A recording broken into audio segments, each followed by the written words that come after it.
Ang pelikulang ito ay nagsisimula sa isang laban sa MMA. Si Case Walker ay isang kahanga-hangang mandirigma.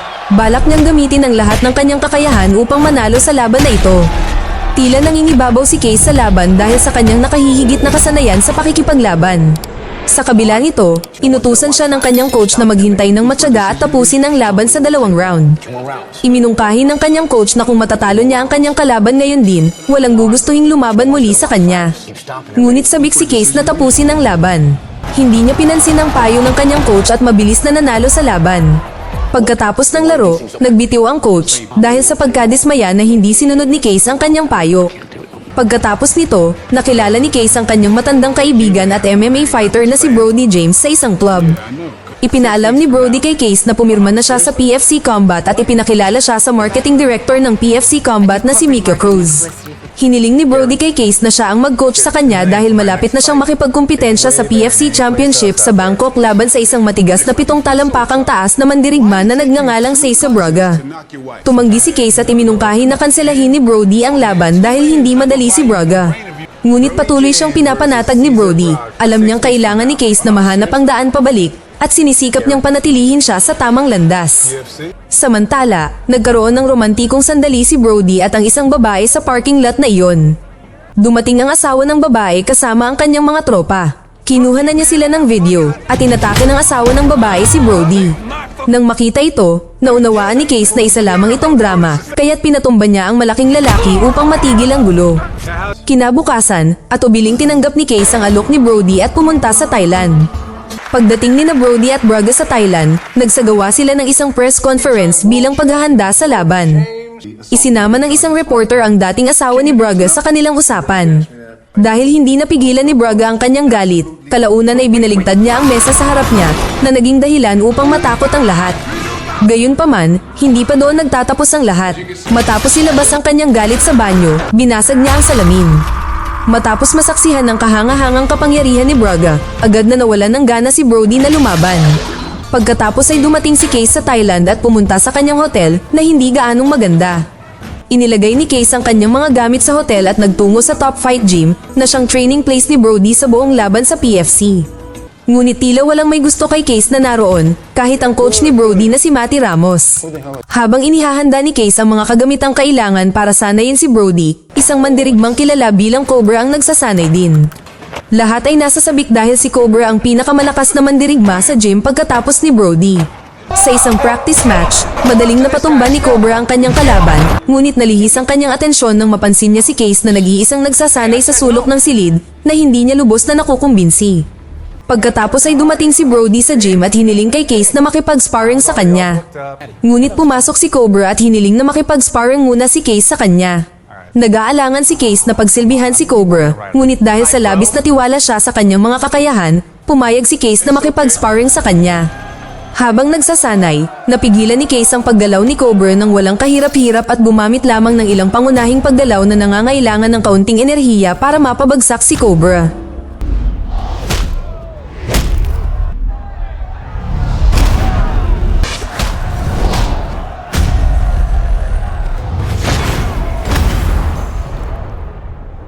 Dahil dito, agad na isinugod si Cobra sa ospital para sa medikal na paggamot na nagtamo ng malubhang pinsala. Kinabukasan, hiningi ni PFC Combat President Hugo Vega ang pananagutan kay Case dahil nasugatan niya ang isa sa kanyang pinakamahuhusay na mandirigma. Hiniling ni Vega kay Case na palitan si Cobra. Agad niyang tinanggihan ng alok dahil ayaw na niyang lumaban sa ilalim ng autoridad ni Vega matapos mabunyag na may kasaysayan si Vega sa kanya.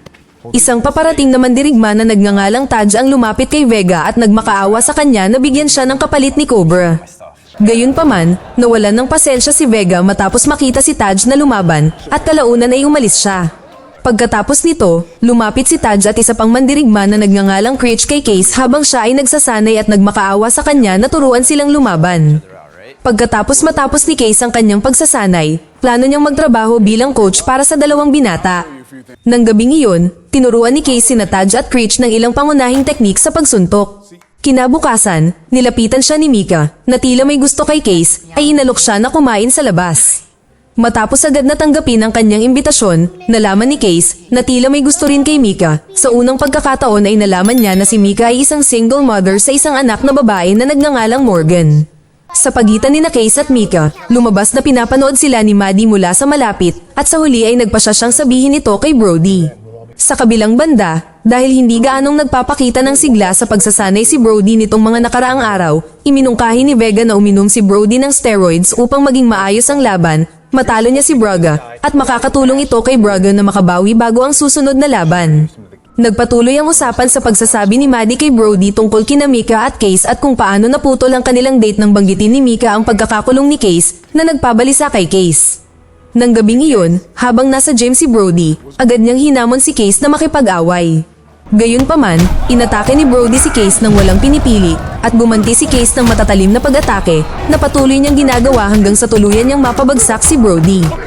Pagkatapos ay tinanong ni Case kung nawalan na ba ng kontrol si Brody, ngunit tila natapos na ang kanilang pagkakaibigan. Kinabukasan, humingi ng tawad si Mika kay Case sa katotohanang nagdulot ito ng abala sa kanya sa pag-uulit ng nakaraan. Pagkatapos ng isang gabing pagsasanay, nagpasya sina Case at Brody na maghapunan ng magkasama. Sa sandaling iyon, napagtanto ni Brody na nagkamali siya at agad siyang humingi ng tawad kay Case bago siya nalunod sa selos at nawalan ng kontrol. Sinabi ni Brody na kikilos na siya ng marangal para sa kanila at si Mika ay magiging isang mahusay na katuwang para sa kanya at susuportahan ng kanilang relasyon. Ibinahagi ni Brody kay Case na gusto niyang mas mag-focus sa kanyang mga ehersisyo dahil papalapit na ang laban kay Braga at determinado siyang manalo laban sa mas malaking kalaban. Sa huli, natuklasan ni Case na sinusunod ni Brody ang payo ni Vega at umiinom ng steroids. Nagsanay sina Brody kasama sina Case at Maddie upang talunin si Braga. Sa ibang lugar, lumakas ang relasyon ni Case at Mika at nagsimula silang lumabas at gumugol ng mas maraming oras na magkasama. Isang araw, isa sa mga tauhan ni Vega ang bumisita kay Case at inalok siya ng kontrata para maging handa siyang maging isang mandirigma sa labanan ng PFC. Tinanggihan ni Case ang alok at ang lalaking bumisita sa kanya ay isa sa mga tauhan ni Vega. Nang dumating sina Case at Brody sa gym kinabukasan, nadatnan nila ang iba pang mga mandirigma na nagkukumpulan at nanonood ng videotape kung saan pinabagsak ni Case ang isang racist na pulis habang nakaposas 2 taon na ang nakalilipas. Mabilis na kumalat ang video sa internet at nakakuha ng atensyon ng maraming tao na humantong sa pagdating ng mga mamamahayag na interesado sa pag-interview kay Case. Pagkatapos nito, dinala ni Mika si Case sa isa sa mga bahay ni Vega upang makapagtago ito roon, malayo sa pangunahing tingin ng media. Iminungkahi niya kay Case na tanggapin nila ang alok ni Vega na makipagkumpetensya sa PFC Combat.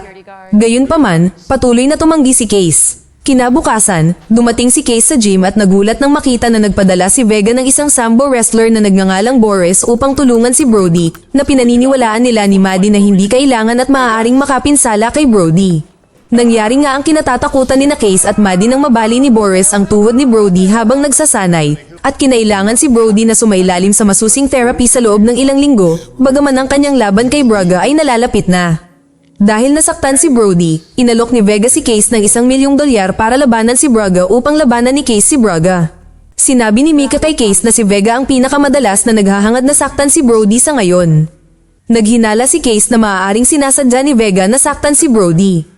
Sa wakas ay nakumpirma ang hinala ni Case kinabukasan nang palihim niyang halugugin ang locker ni Boris at matuklasan ng isang text message sa pagitan ni Boris at Vega. Sa mensahe, inutusan ni Vega si Boris na saktan si Brody na nagpapahintulot kay Case na pumalit sa kanya. Ipinaalam niya kina Brody, Mika, at sa iba pa ang tungkol sa sitwasyon. Naunawaan ni Case na sa katunayan, napilitan siyang lumaban. Ngunit determinado sina Case at ang iba pa na makahanap ng paraan upang pigilan sina Braga at Vega na maaaring kumita ng maraming pera mula sa laban at upang ipakita na si Hugo Vega ang dapat sisihin sa mga pinsala ni Brody. Gayon din, nagsimulang magtrabaho ng husto si Case sa gym bilang paghahanda sa laban-laban kay Braga. Si Mika, na naging kasintahan na ngayon ni Case, ay nagpaalam kay Vega noong gabi ng laban at nagbitiw na ito sa kanyang posisyon sa kanya at hindi na magtatrabaho para sa kanya.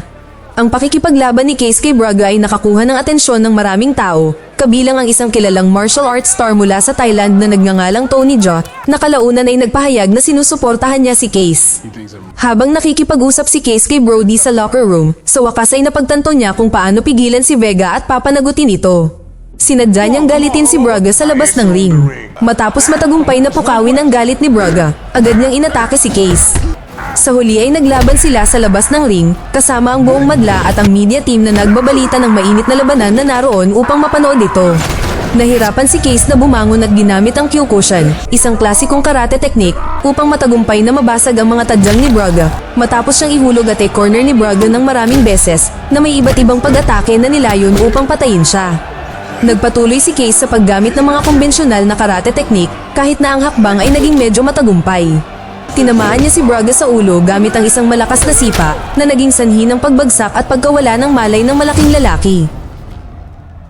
Napilitan si Vega na tumanggap ng malaking pinsala sa pananalapi dahil sa pagpapaliban ng laban dahil maaaring manalo si Braga sa laban sa labas ng ring. Ito ang humantong sa paghingi ng mga manonood at sponsor ni Vega na ibalik ang kanilang pera. Galit na galit si Vega at nagbanta ng legal na aksyon laban kay Case. Ngunit ipinaalam ni Case kay Vega na mayroon silang patunay ng kanyang pakikilahok sa pangyayaring ginawa kay Brody at nagbanta siyang ire-report si Vega na maaaring magdulot kay Vega ng patong-patong na kaso. Sa huling eksena, sina Case, Mika, Brody, at ang kanilang mga kaibigan ay lumabas sa arena ng labanan, alam nilang nakamit na nila ang kanilang layunin. Mag-subscribe para sa higit pang mga video na tulad nito, i-on ang notification, at mag-iwan ng like para matulungan ang aming channel. Salamat sa panunood.